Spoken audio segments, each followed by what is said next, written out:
Jehova ndiye mufudzi wangu, hapana cha ndingashaiwa.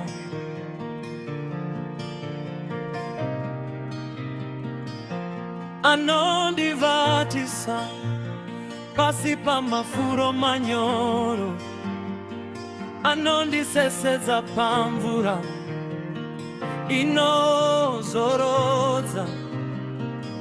anoponesa mweya wangu, anondifambisa panzira zokurura mano kuda kwezita rake.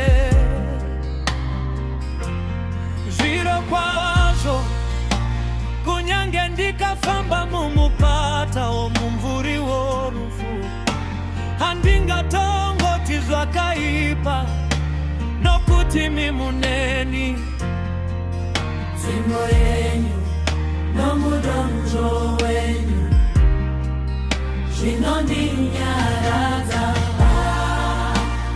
Munondigadzirira chokudya pamberi pavadzivisi vangu, makazodza musoro wangu namafuta.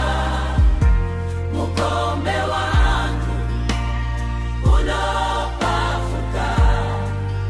Munondigadzirira chokudya pamberi pavadzivisi vangu, makazodza musoro wangu namafuta.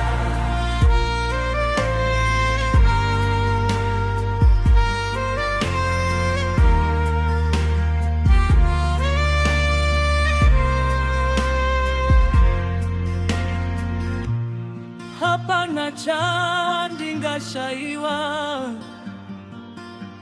Anondivatisa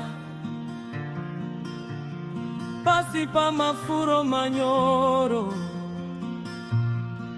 anondise